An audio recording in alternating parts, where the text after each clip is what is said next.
A very good morning to our viewers in the US. Good afternoon to our participants in Europe and beyond. Thank you so much for joining us today for our online event, What Can Europe Expect from the Biden Administration? My name is Paul Linnarz. I'm head of the US office of the Konrad Adenauer Stiftung in Washington, DC.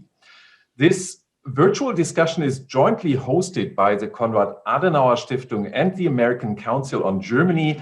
And I would like to express my sincere gratitude to the American Council on Germany for its invaluable support, not only on this occasion, I have to add. Just a few days have passed since Inauguration Day. A lot of things are still out in the open, of course, yet all eyes are on the new US administration right now anyway. Europe has high hopes for President Biden, but what can Europeans realistically expect from a Biden administration?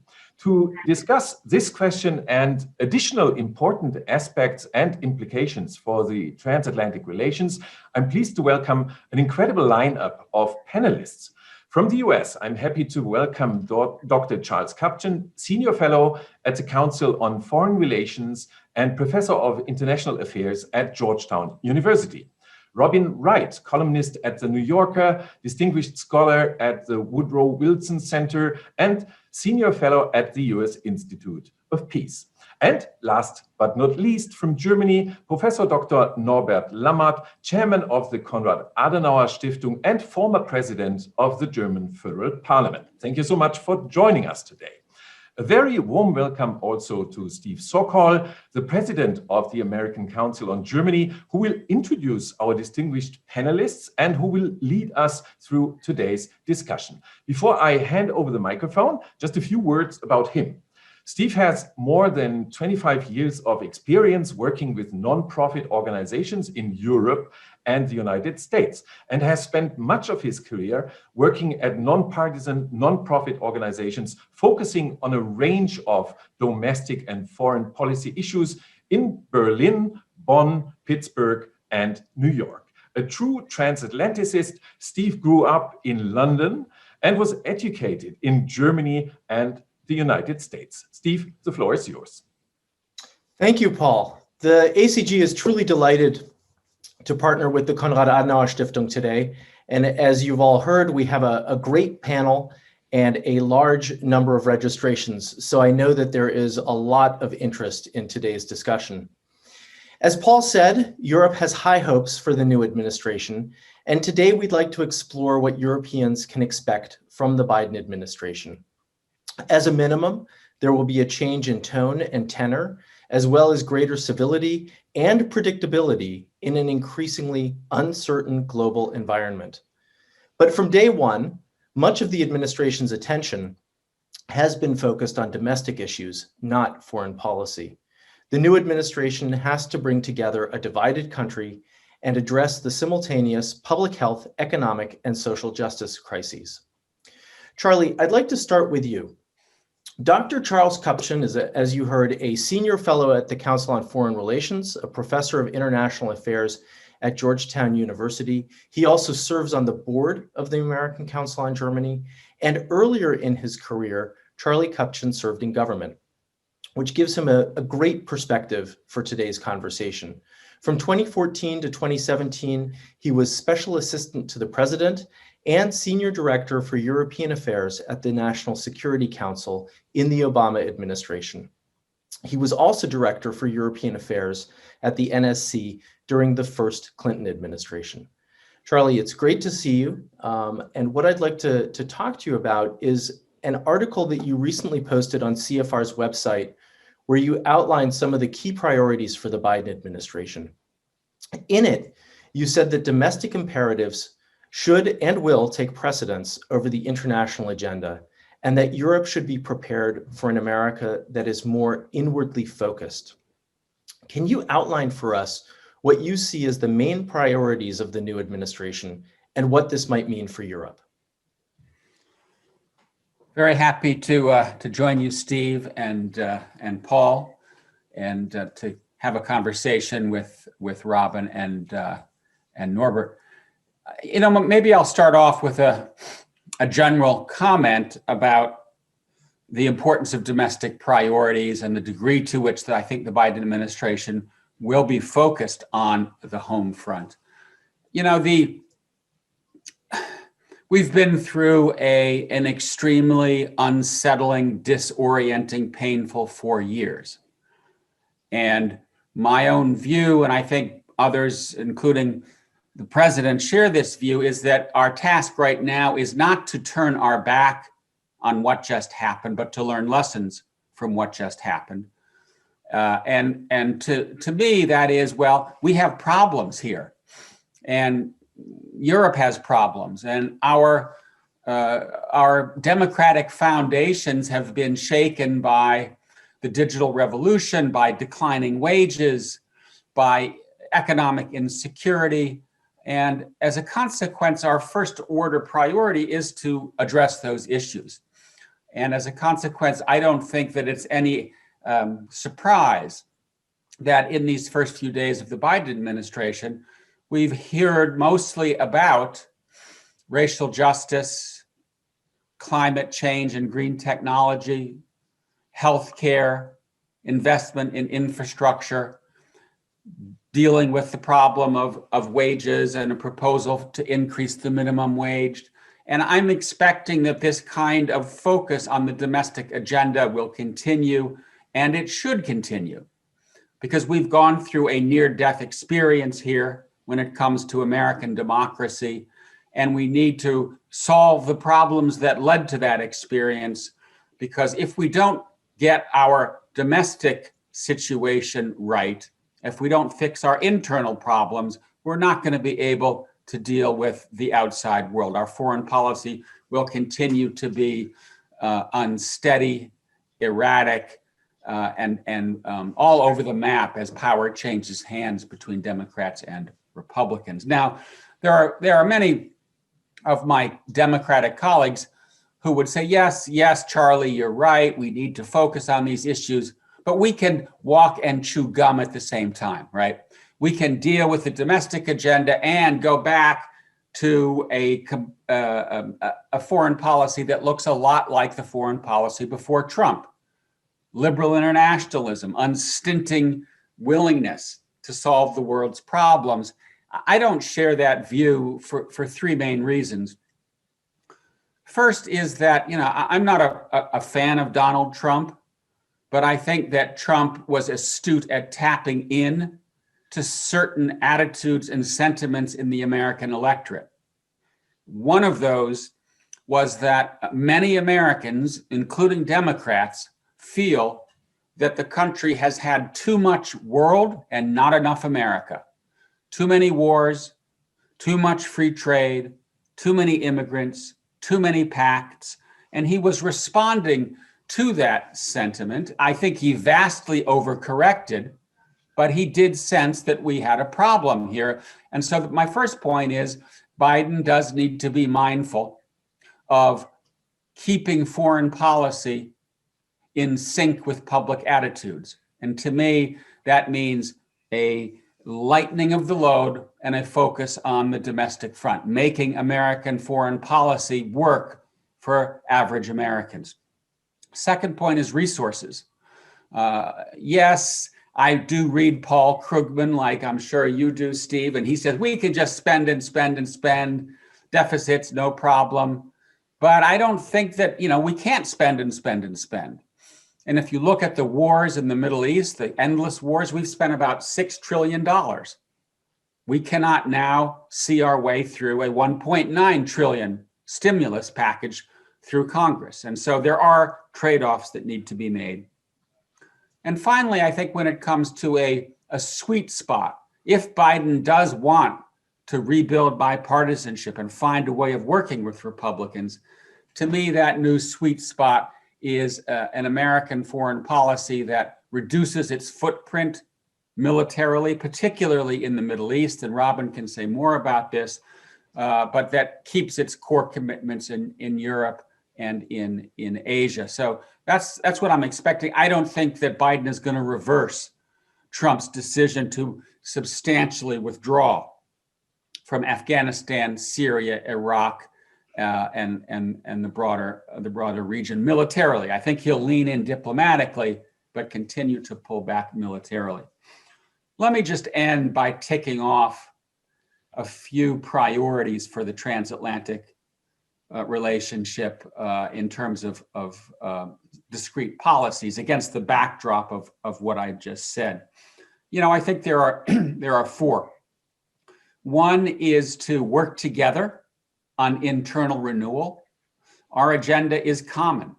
Our agenda is about raising wages, about rebuilding the political center. It's about having workable immigration policies. We can have discussions about this together, even though our policies will be separate. And that will provide, I think, a foundation for new teamwork. Two, to talk about China, an attempt to coordinate our policies on China, on geopolitics, trade, and human rights. As we know, Biden has put a premium on creating a united democratic front on China. It's not going to be easy. We need to work on that soon. Third, to renew our multilateral global governance institutions. And this, I think, is going to be an interesting thing to watch, because there is Biden seems to want to do a kind of summit for democracy, rebuild the liberal international order. My sense is that what we really need is a new multilateralism that cuts across dividing lines, because we're not going to solve climate change, nuclear proliferation, other issues without the help of China and Russia. And finally, a rebalancing. I do think that Biden will continue the efforts of Obama and Trump to get Europe to do more, to shoulder more responsibility. I would encourage Europeans to build on the conversation that they're having. I don't like the term strategic autonomy, but I do think that it's time to have a stronger European pillar that makes a better partner for the United States. Thank you, Charlie. You've raised a lot of points, and we will drill down into some of those points during the course of our conversation. I'm glad that you already touched on the reduced footprint, at least militarily, because I wanted to ask you a little bit after all of the work that you did on your most recent book, Isolationism: A History of America's Efforts to Shield Itself from the World. Do you think that the Biden administration is likely continue to follow an isolationist path or not? And you've already started to give some nuance to that, but if you could maybe give us a few sentences about what direction you see the Biden administration moving in, I think that would be useful. Well, you know, I think that many people saw Trump as some sort of bolt from the blue and out of sync with American history. And in many respects, he was reclaiming a brand of statecraft that really goes back to the origins of the nation and that dominated American statecraft from 1789 until 1941. The isolationism, the unilateralism, the protectionism, the nativism, that was all there from the get-go. And then it switches to a very different kind of statecraft after 1941. I think that what Biden will do is look for a middle ground. He's not going to go back to what I would call the unstinting liberal internationalism of the post-Cold War era. But Biden, in some ways, I think will continue what Obama began. Obama was a retrenchment president. He called for nation building at home. He had very difficult challenges trying to shrink the American footprint and get others to do more, but those were his instincts. Then you have Trump, who acted on those instincts, but he went way too far. He, instead of easing on the brakes and pulling back, he took a wrecking ball to the world America made. And he left the United States isolated and estranged from its core democratic allies. So what I'm guessing Biden is going to do is look for that new middle ground, to learn the lessons of the Trump era, that we need to reduce the footprint, that we need our allies to help us with global burdens, that we need to be a team player, that we need to be an exemplar of liberal democracy.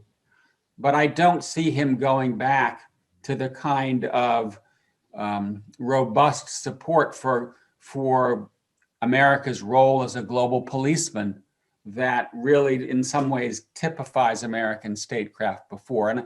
And so what I personally would recommend is let's reduce to stay put. Let's shrink our footprint in the strategic periphery to make sure that we stay put in the heartland of Eurasia and the Asia Pacific, because those are the places that our primary national strategic interests remain. And keep in mind, Steve, that our agenda on the national security front is getting more and more complicated. Climate change, cyber security, nuclear proliferation, North Korea. Many, many, many more Americans are dying today from a pandemic than they are from traditional security threats. Those sorts of threats are going to require increasing attention and resources. Thank you, Charlie. I'd now like to bring Robin Wright into the conversation. She has been a contributing writer at The New Yorker since 1988. She has also been a correspondent for The Washington Post, CBS News, the LA Times, and the Sunday Times of London. In total, she's reported from more than 140 countries. In addition to her work as a journalist, Robin is a distinguished scholar at the Woodrow Wilson Center and a senior fellow at the U.S. Institute of Peace. Robin, thank you for being with us. My pleasure. I'm delighted to be with you. As we heard from Charlie, the world today is very different from the world that existed when Joe Biden left office as vice president 4 years ago. The global order is frayed, and there are new international threats, some of which he started to outline. But unlike many of his predecessors, Biden comes into office with a great deal of international experience. Foreign policy is part of his DNA. He understands how diplomacy works, and he knows how to work across ideological lines. Robin, how do you think the Biden administration will balance competing domestic and foreign policy priorities at a time when America's adversaries have become even more assertive and aggressive? Thank you very much. Well, first of all, I quibble with one point that Charles made, and I agree that Biden does not want the United States to be a global policeman, but I do think he wants the United States to again be a global leader and a global power. And I think that there's a big difference. I've known Biden since he was in his early years in the Senate on the Foreign Relations Committee. And this is a man who deeply cares and knows the world. I don't think there's any president we've ever had who has traveled as much while in a government job, knows personally as many foreign leaders, has been to as many war zones. I took him 1 year as my date to the White House Correspondents' Dinner. And, you know, the one nice thing about Biden is that he just wants to talk foreign policy all the time.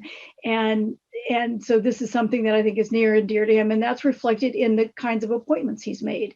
But the one thing that's interesting about Biden is that he came to the Senate in 1972 when there were no computers, there was no cell phone, and it was 20 years before there was an internet.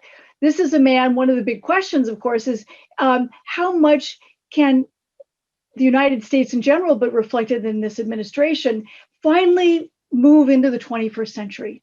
How can we adapt?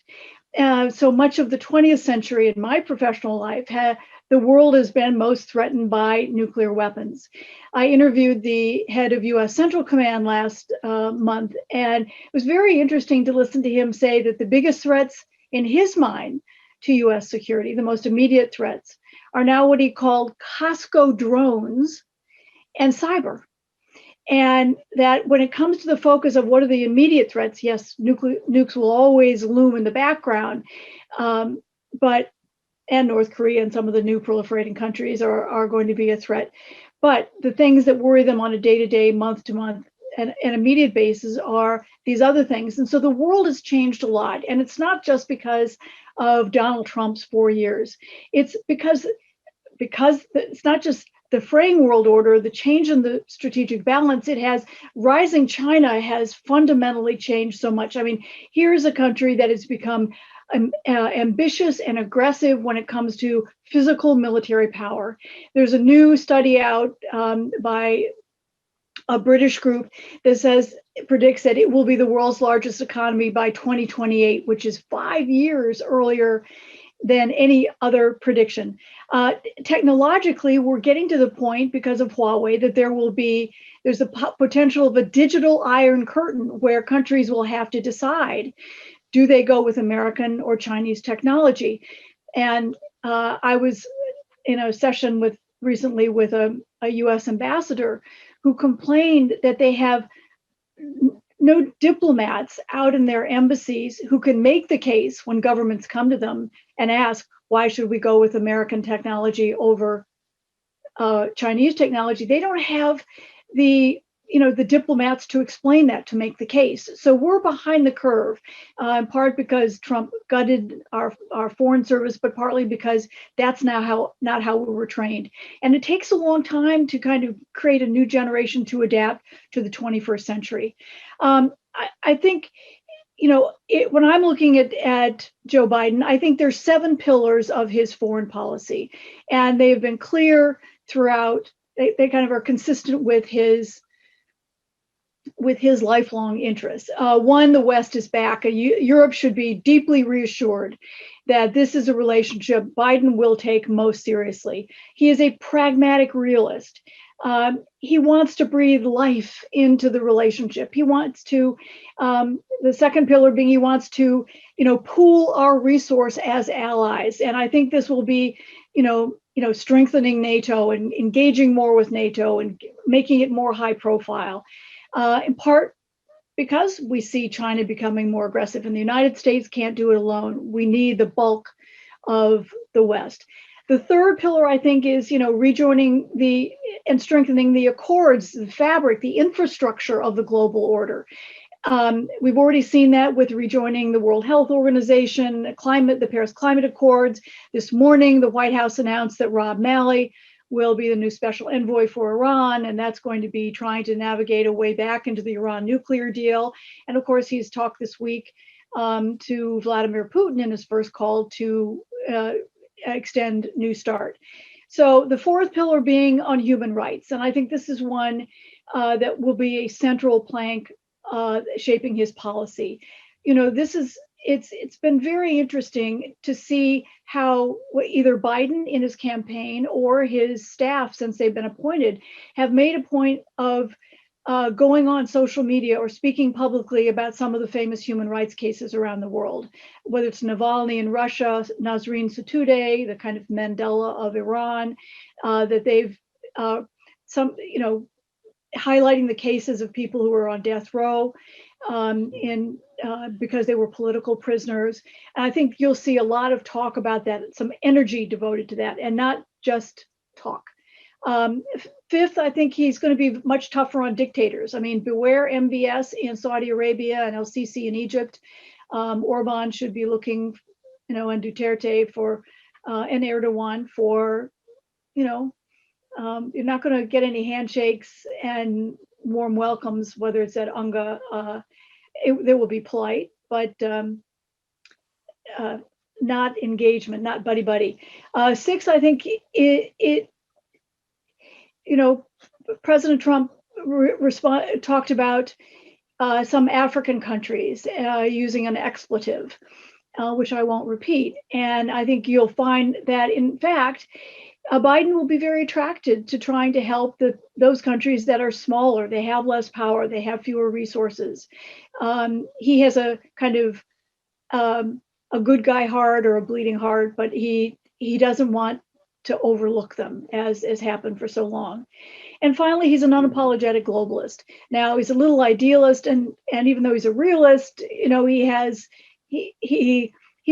this is a guy at the end of his life who spent his whole life on these issues, and he wants to leave an imprint, not just be a transactional president. So I think we'll see some specific steps. I think he will try to adapt to the 21st century.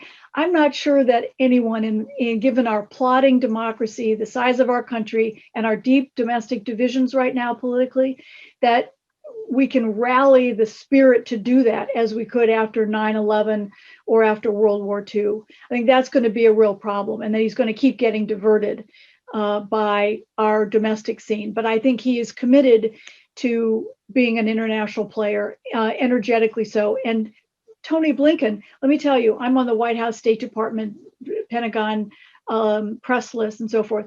And Tony Blinken arrived late after being confirmed late on Tuesday night. And Tuesday night, my email lit up with all the people, all the foreign ministers he had called. And the next day it was the same thing. This is a guy who's really is going to reach out. He's already done so. He's within 6 hours of being in office, his first formal day, he gave his first press conference. I mean, whew, we actually are going to know what they want to do, and they're going to talk about it.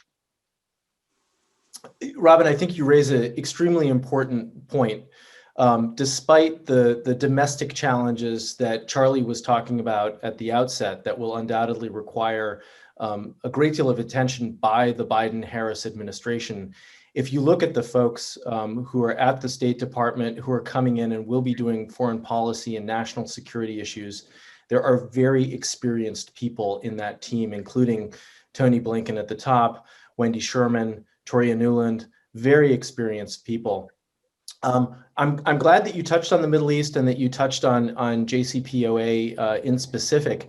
I guess I'd like to ask you very briefly if you could tell us how much of a priority you think the Middle East will be for the new administration. Well, I think there's a difference. I think the Middle East will not be nearly as important as it has been. The problem is every president of the 20th century has tried that and found that events on the ground always divert your attention and suck you back into the world's most volatile region. But I think Biden is really determined to focus more and more on Asia. That said, so I think that the Middle East writ large is not going to get the kind of attention.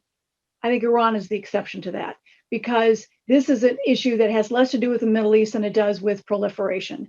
And the great fear that if Iran does, if there isn't a deal, if we don't limit the program, that others in the region will then also try to get the bomb. And that then changes not just the Middle East, but the world, because little countries, Saudi Arabia and others getting weapons that, these are countries you wouldn't want, given their political systems and the potential instability down the road, to have access to the world's deadliest weapon. So I think he will work very hard to figure out a way. I think the Iranians are going to play hardball. And I think one of the problems is that there are real limitations time-wise. The administration has 6 to 8 weeks to actually get the process moving so that they're in the same framework, compliance for compliance, that Iran rolls back its breaches since 2019 of the deal that were a tit-for-tat response to the 1,500 sanctions that the Trump administration imposed. The Iranians are saying they want compliance for compliance. The United States says they want compliance for compliance. And the problem is who moves first. And the White House, again, just this morning said, well, we want to engage with Iran, but they have to get back to the deal first. And of course, the Iranians say, well, the Americans are the ones who left the deal. So the Iranians are still members. So the Americans will have to move first. And this is where, Biden's going to face whatever his great interest and the experience level of his team, he's going to face some really hard realities. I think that goes to North Korea too. We're clearly not going to have the bromance that Trump and Kim Jong-un did, but how do you engage in a way that Kim's deep paranoia, that kind of engages him in a way that he doesn't keep pell-mell developing his missiles and his bombs. Thank you, Robin. Professor Dr. Norbert Lammert has been listening patiently and taking all of this in. Dr. Lammert has been actively involved in German politics for almost 4 decades. He was a member of the German parliament from 1980 to 2017. He served as the vice president of the Bundestag from 2002 to 2005, and then as the president of the Bundestag from 2005 to 2017.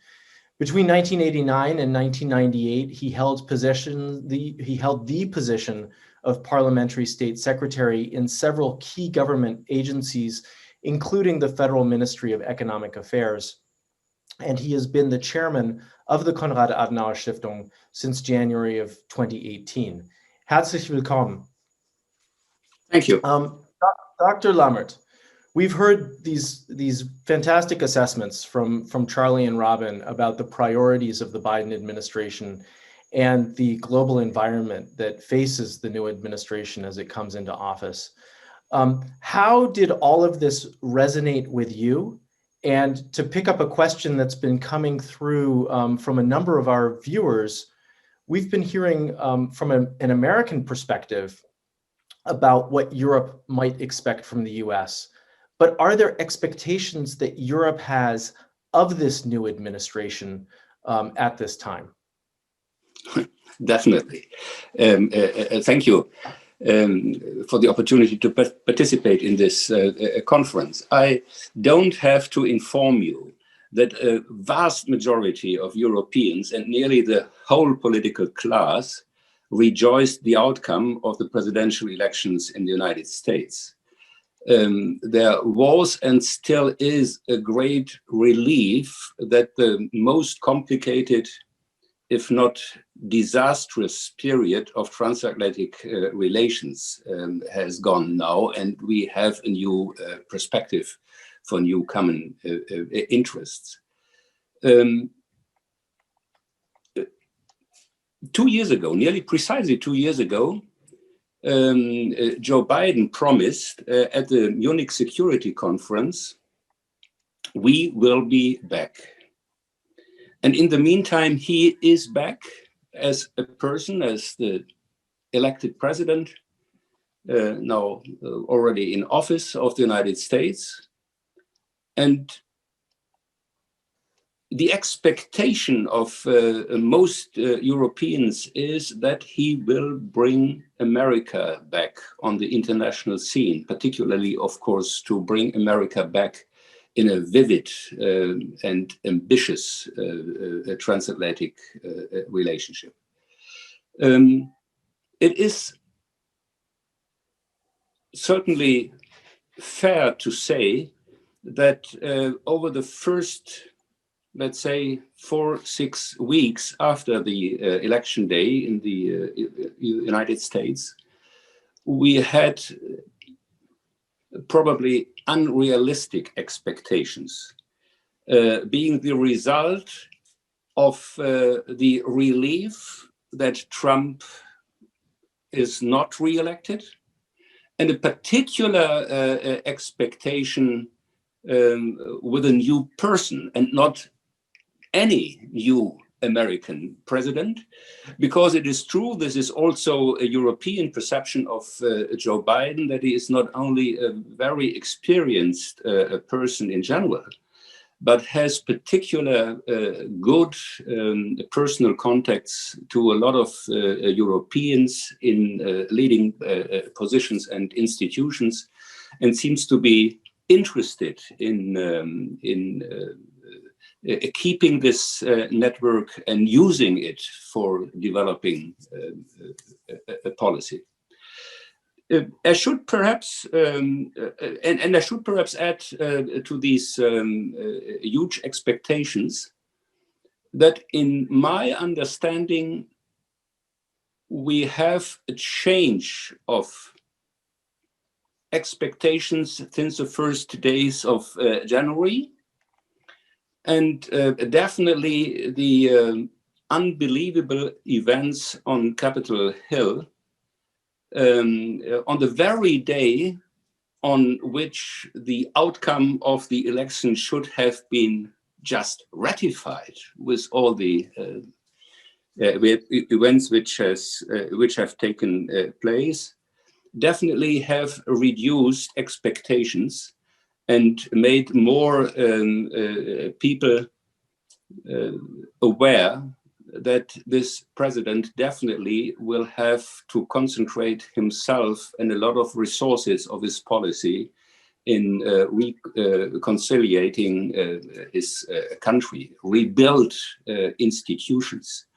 And in so far, it is simply not only understandable, but unavoidable that he has to concentrate much more on domestic policies than to develop at once ambitious international activities.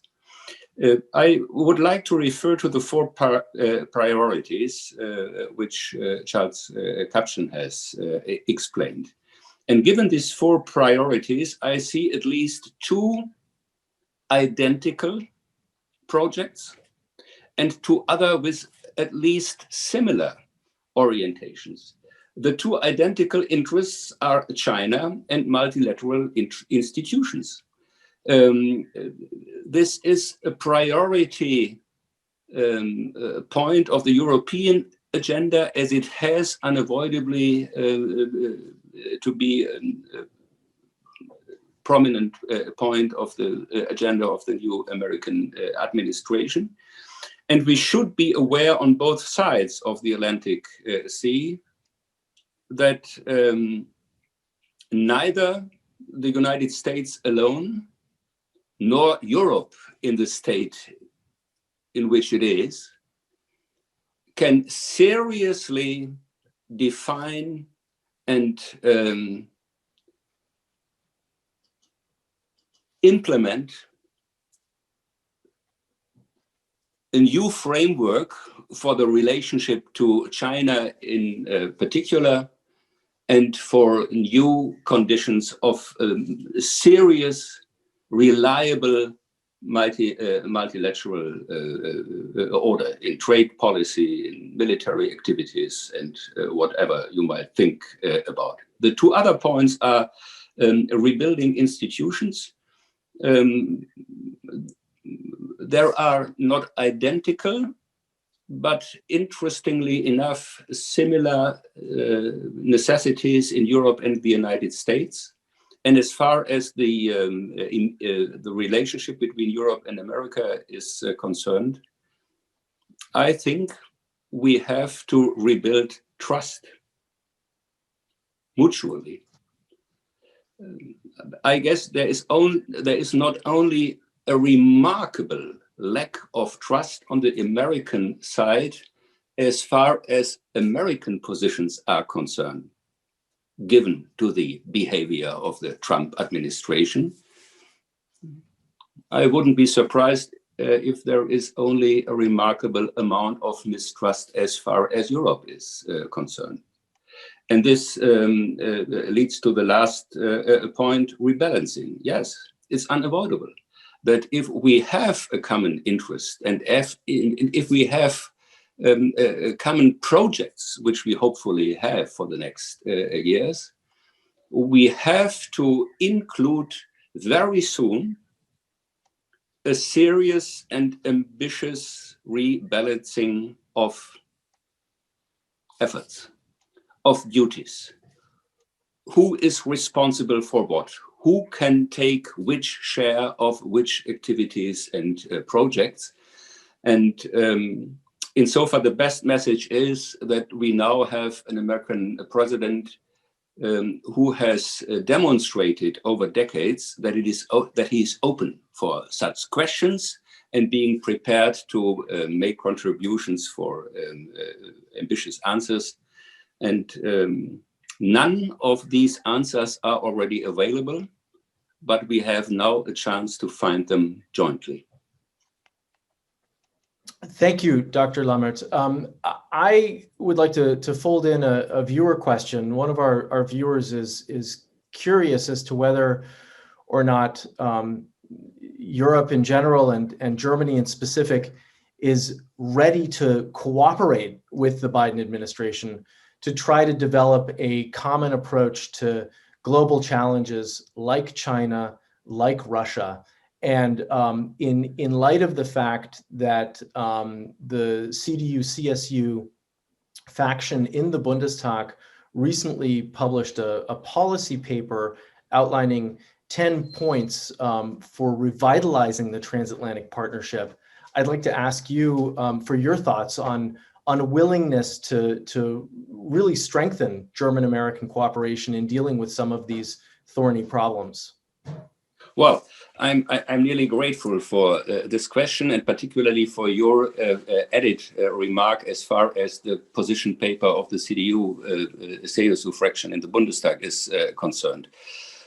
We have, in the meantime, explicit announcements of all leading personnel of the European institution explaining this preparedness of finding common answers for common challenges. And insofar, there is no reason for any serious doubt that this preparedness is definitely available. The more interesting question is, of course, whether there is, well, not only a general preparedness and interest, but the ability and willingness to develop and define concrete solutions for the questions which have been put on the table. And insofar, the paper which you have quoted is, well, a vivid example. It lists nearly a dozen concrete points of projects which could be picked up if there is a mutual interest. I don't expect, given the explanation which I've made, that we could and should pick them up all simultaneously within the first 6 months. But it could make sense to define which of those, and perhaps even other further fields of cooperation, are in the interest of both sides, of Europe and the United States as well. And then developing an informal timetable, which are the very urgent projects which have to be taken up immediately and which are important but not similarly urgent projects for the future. But once again, for nearly all fundamental questions which we face, it seems obvious that they can't be solved in a national framework, not even in a nation with the size of the United States. And insofar, it is a decisive period of international policy, whether we find an American-European approach towards a China approach which is more and more identifiable, or whether we either reject this challenge or make two rivaling approaches, a European and an American one. Thank you, and I'm glad that you ended with China there, because each of you has brought up China, and we've received a number of viewer questions on China, and I'd like to spend a few minutes with all three of you talking a little bit about China.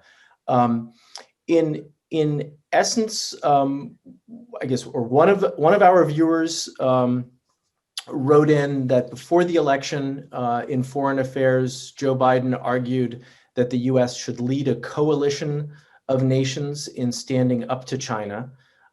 His appointments seem to confirm that the administration will take a hard line on China. And I guess a question to all of you is should the US lead such a coalition, which would undoubtedly involve European partners and have to involve European partners? And is such a coalition in the political and economic interest of China? And I guess related to that is another viewer question of whether or not the recent deal between the European Union and China sort of undermines the US in trying to find common ground. Who would like to sort of take a first stab at that China complex? Maybe I'll jump in, Steve. And I think I'll preface my specific answer by responding to Robin's general view of things, and that is to say that I don't take issue with any of her 7, was it 7, Robin? Yeah. 7 descriptions of Biden. I agree with you. Those are his instincts. I guess my response would be that it's going to be harder than it appears, in the sense that, okay, yes, you can say the West is back, but is the West back when the United States is as divided as it is, when we're getting warnings of extremist violence from the right wing, when it looks like we're not going to be able to get the Senate to pass much of anything unless we get rid of the filibuster? Multilateralism, yeah, I mean, we're going to go back to being a team player, but I wouldn't hold my breath on any kind of treaty making it through the Senate, because that's going to require 2/3. Are we going to, stand up for human rights? Sure. But are we really going to throw Putin and Erdogan and Sisi and Xi under the bus? I don't think so. Why? Because a lot of what Biden wants to do requires working with them. And so, I share your sense of what the aspirational goals are, but I do think that there is a reality out there that is harsh and cold. And you put your finger on it at the beginning by saying, China is going to be the world's largest economy in probably 5-6 years. That's radical. And this, Britain has left the EU. Italy's government has fallen. There's a lot of stuff out there that says this is going to be a bumpy ride. Particularly on China, yes, I do think that Biden should seek to forge a democratic united front. And that's because, the rise of China is the great geopolitical event of our time. And we know from history that when there is a consequential shift in the global balance of power, there is trouble, and it's difficult to adjust to that. And so I think very early on, the US and Europe and South Korea, Japan, Australia, others should come together in this conversation. But I think it's going to be a tough conversation. I'll defer to Dr. Lammert here, but especially in a period in which Europe is looking for investment, looking to recover from the pandemic, looking to increase employment and bring down youth unemployment, China is an attractive partner. And we just saw that at the end of December through the investment treaty. So yeah, let's give it a try, but let's also recognize this is going to be a tough conversation. Robin, do you have anything to add to that? I do. First of all, just a small point on the dictators. Of course, the United States has to deal with a lot of bad boys or naughty boys. But the fact is, already the administration has halted or says it's going to review all its military supplies to Saudi Arabia and the United Arab Emirates. And Italy has followed suit too. I think this is where you get into a leadership role, and what kind of principles do you set? Do you facilitate whether it's conflict or autocratic regimes? So I think yes, it is hard. Yes, there will be dealings with them, of course. But there are also actions you can take to send a message, a strong message. China, one of my big concerns about this last 4 years is also the missed opportunities. Was that the window when we might have been able to rally the world to be stronger economically, militarily, diplomatically, and in international institutions with China? And when you look at one of our bugaboos, which is that China is increasingly moved into international institutions from which the United States withdrew, do we give them an edge? And so the question then becomes, what leverage do we have? What tactics could we use? Are we going to do all the West create a coalition and deploy around in the South China Seas or around Taiwan? Taiwan, I think, is going to become a very big issue, and I'm worried that we have either because of our Mideast wars or because of our America First policy, that we basically blew the first 2 decades of the 20th century, and that China was very efficient, had a game plan for all its own flaws, executed it pretty well, and we're now playing catch up. And can we catch up in a way that we don't end up getting confrontational? Xi Jinping has basically laid it out so he's around for the foreseeable future. And, you know, he has very specific game plan for decades down the road, whereas, you know, in 2 years, we're going to be in the midst of yet another divisive election, and America is going to be looking inward. So we have, you know, democracy has its limits. And of course, there are a lot of people, because of Biden's age, who ask, is he a one-term president?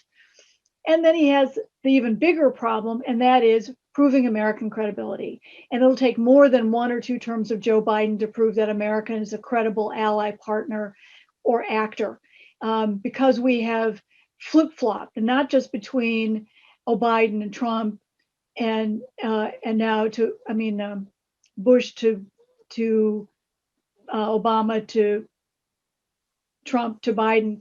You know, we have a history of that, and it just seems to get the flipping seems to get wider and wider.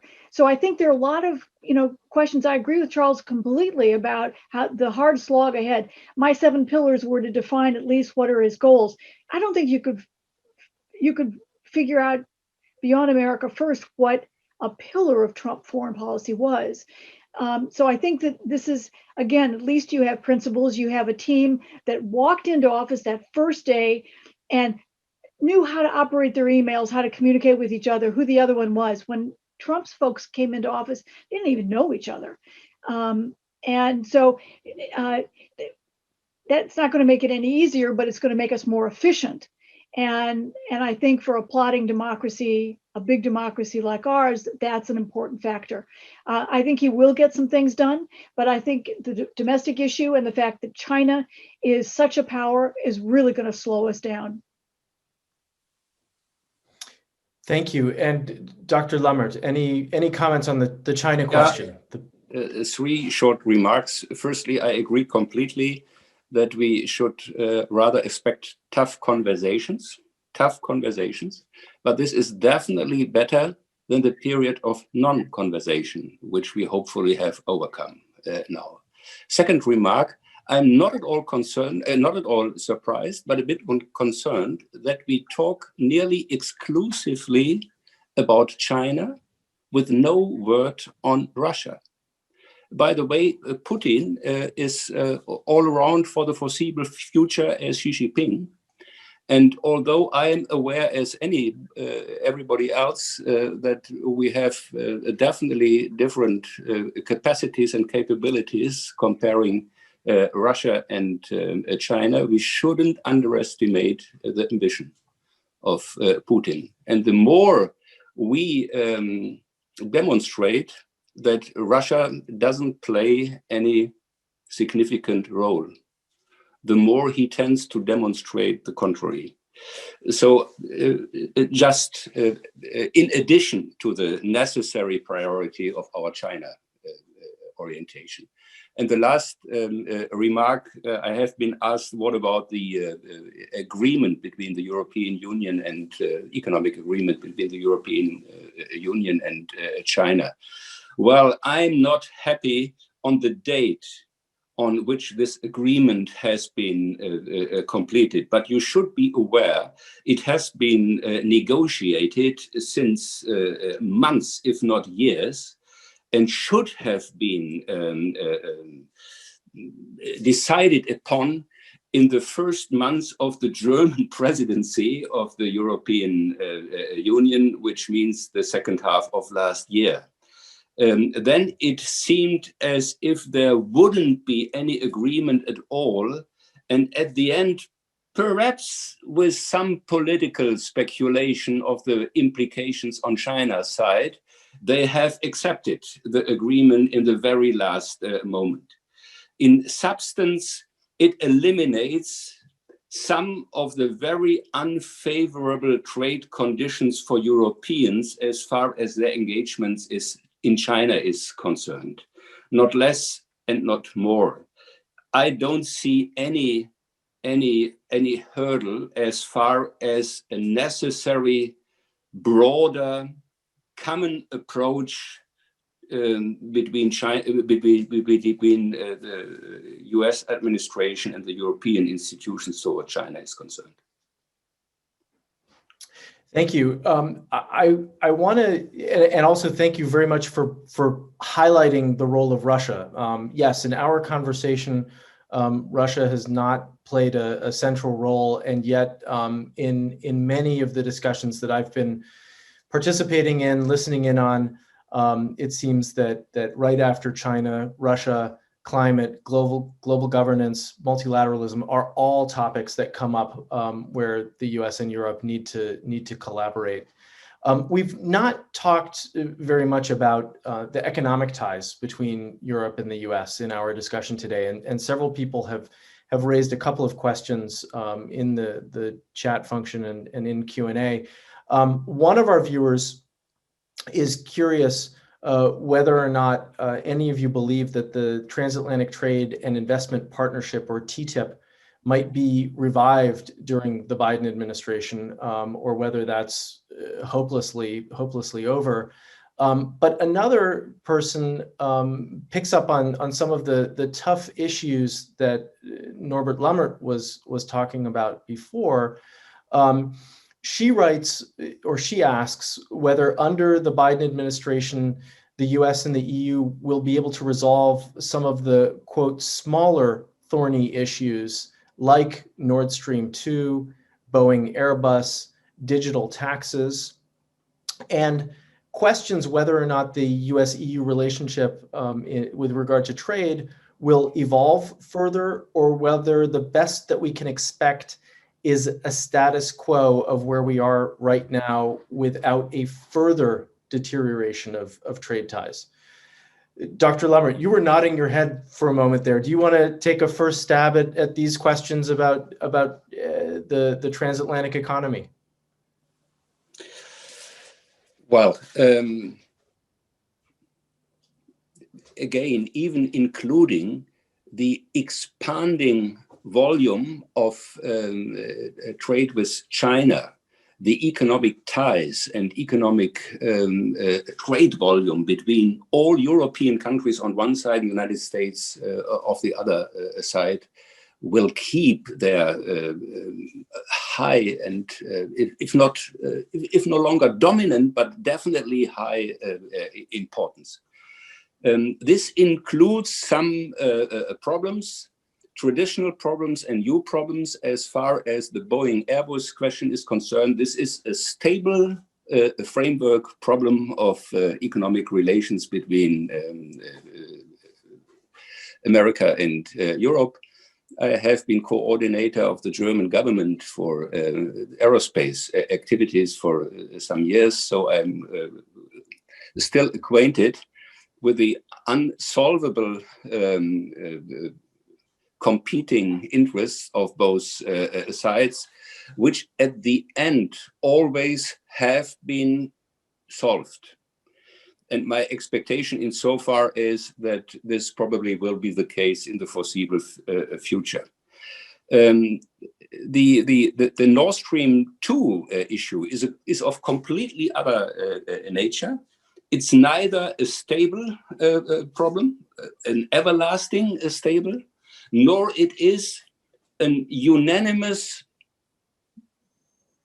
different, mutual problem on both sides. My understanding of the situation is that we have a nearly common American position against this project, and we have a highly divided position, not only within the European Union, but also within the political class in Germany. There is no doubt that a lot of important politicians, even in Germany, are not at all enthusiastic on this project. And this opens at least a door for talking on concerns on both sides and looking whether there could be a solution which, if at all, definitely wouldn't please anybody, but could reduce the remarkable amount of distrust, which particularly this project has created. Thank you. Robin or Charlie, do either of you want to weigh in on the trade question? Robin, you're muted.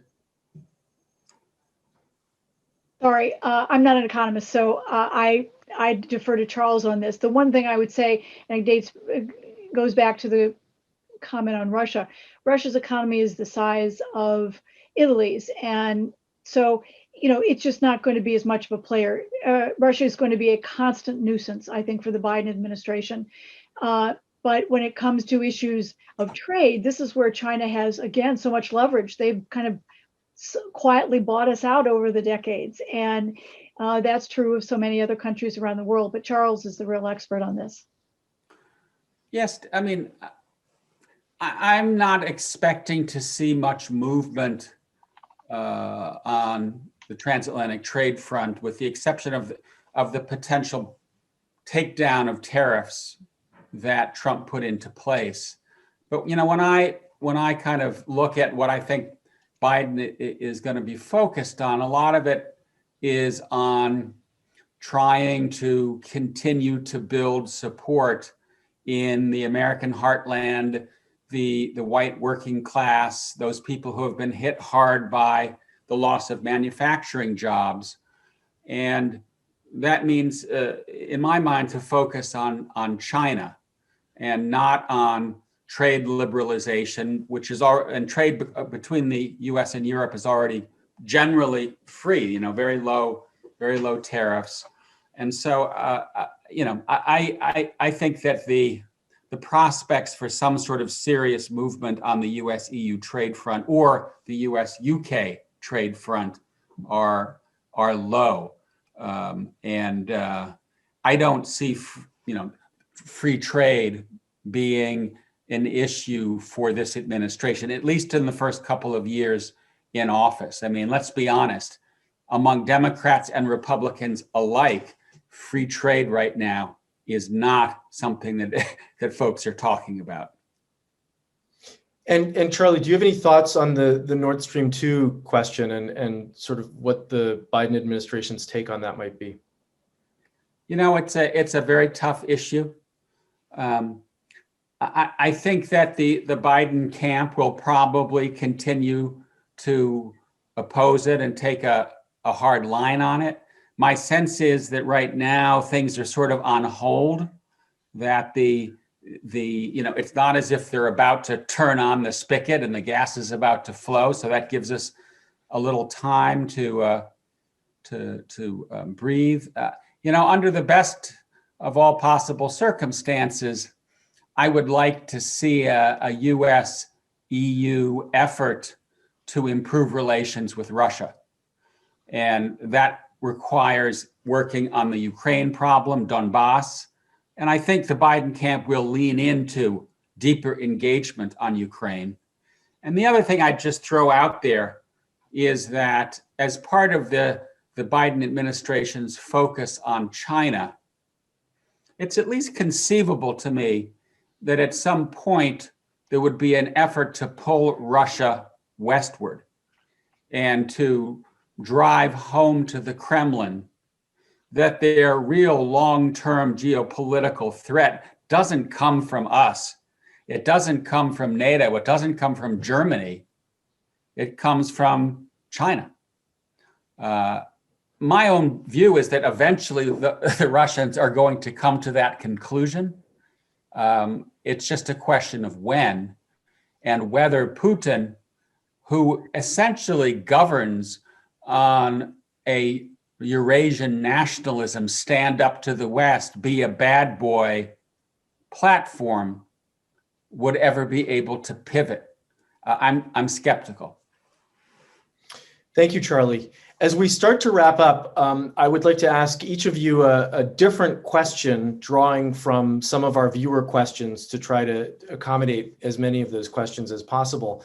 And I'd like to perhaps start most broadly with you, Robin, coming back to the Middle East and the US. One of our viewers writes, having severely limited admission of Syrian and other refugees from the Middle East, can one expect the US to open up again and relieve some of the pressure on Germany and other EU nations?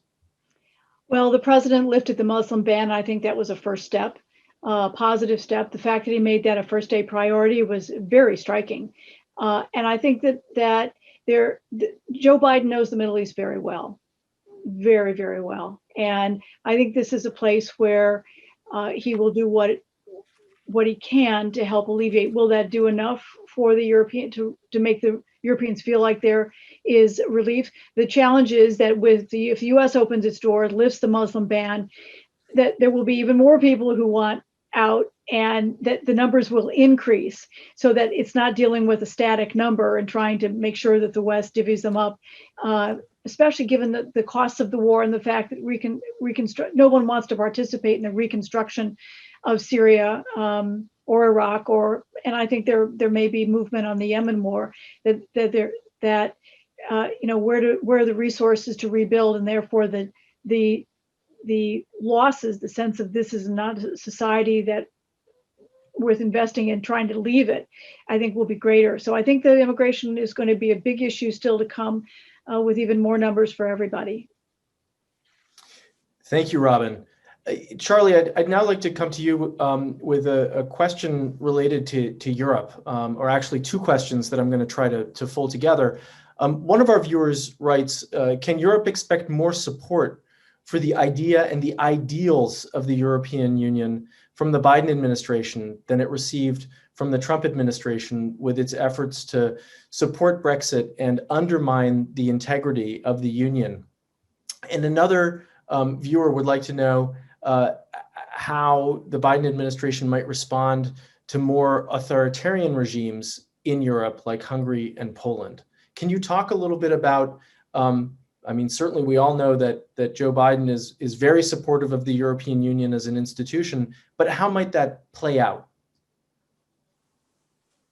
There's no question that the Biden team is pro-EU, believes in the project of European integration, and will exhibit none of the hostility toward that project that Trump exhibited. And to me, that's good news. It was a stunning mistake for Trump to try to insult one of the great accomplishments of the 20th century. As far as I could tell, his main reason for doing so was that the EU put restrictions on his golf courses in the United Kingdom. But Biden will go back to the traditional US policy of supporting Europe, of working with Europe. And I do think that he may tilt a little bit toward Brussels and away from national capitals, especially because in my assessment, and I would be interested in Norbert's views on this, Europe has been making progress. The deal on economic stimulus, the recovery plan, the mutualization of debt is a huge step. Europe can now do things on the defense front and other fronts that it couldn't do when Britain was a member. So I do believe that Europe has wind in its sails, and I take a good bit of comfort in the fact that despite the pandemic, despite the hardship, the populist right is not surging. In Germany, the support for AfD has gone down, not up. And I see this as a positive sign that Europe's political center is alive and well. And I believe that provides opportunities for Europe to get behind, for the US to get behind and work with Europe.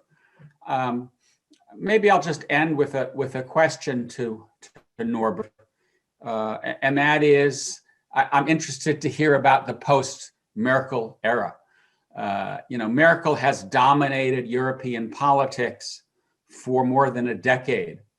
The US has teamed up with Merkel very effectively prior to Trump to harmonize US-EU policy. I wonder what the decision-making structure will be like and what European governance will be like as we move to a new German government. Well, thank you, Charlie, because that is exactly the direction that I was going in for my closing question to Dr. Lammert.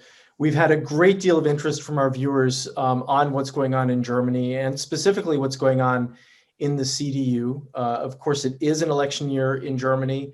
It is the end of the Merkel era. And many of our viewers would like to know how the election outcome in September might shape European relations and Germany's relationship with the United States. But there's also a specific question about the new leader of the CDU. Armin Laschet just became the head of the CDU. He's been scrutinized by some people because of his past deference to Vladimir Putin. What can the Biden administration expect from a CDU under the leadership of Armin Laschet? Well, first of all, even in Germany, the future of our next administration depends on the result of elections. And I don't know the result. Given the polls, the actual polls, it is indeed probable to expect again a Christian Democratic chancellor leading the next German government. But it is definitely not sure. And to take this alternative perspective, if there would be a statistical majority for the Social Democrats, the Greens, and the Liberals to form a government, then again the probability that the Greens would be the greatest partner in such a coalition would make it rather probable that the Christian Democrats would be find themselves in opposition, although being again the greatest single party or parliamentary group in the next parliament. Insofar, this is open. I won't deny that this is not the most probable result from today's perspective, but it is not at all an impossible result. Nevertheless, even if we would have such an outcome, this wouldn't make a major difference in most of the questions which we have discussed. And this is the most significant difference to the presidential campaign and the elections to the Congress in the United States compared to the German situation. In Germany, there is only a chance for parties to get elected and to come near to forming a government if they promise to continue the policy which is adopted by a vast majority of our voters. And this is, by the way, the interesting explanation of the victory of Armin Laschet in the competition within the Christian Democratic Party. He has been rightly suspected to be the nearest candidate to Angela Merkel, and that he probably would simply continue her policy, which is again exaggerated because he can't simply continue everything from the past, but it is definitely true that given the three alternative candidates, he is the nearest continuation of Merkel's personal and official political orientations. And if the Greens, which is an interesting example of studying her development over the last 30 years, if they wouldn't have made an astonishing move to the center of German policy, they would never have got such support in the polls and in the election campaigns in the last years in state elections. Until now, not yet on the federal level, if they expect to get this year. And this is a strong indication that even such a government with a stronger role of the Greens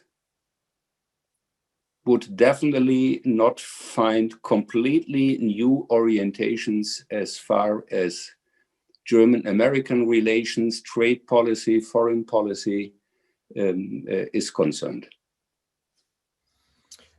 Thank you. I think in no uncertain terms, 2021 is a year of transitions. We're seeing that with the new administration come in Washington, with elections on the horizon in Germany, and of course, with hopefully everybody coming out from under the burden of the COVID-19 pandemic and being able to slowly but surely go back to normal by the end of the year.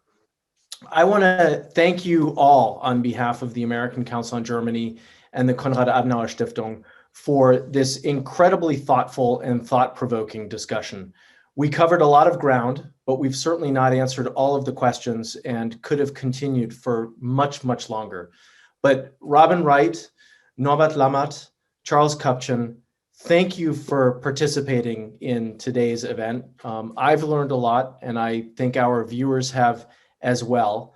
I also want to thank all of our viewers for your many questions, which are fodder or food for thought for other virtual events that we'll be putting on in the coming weeks and the coming months.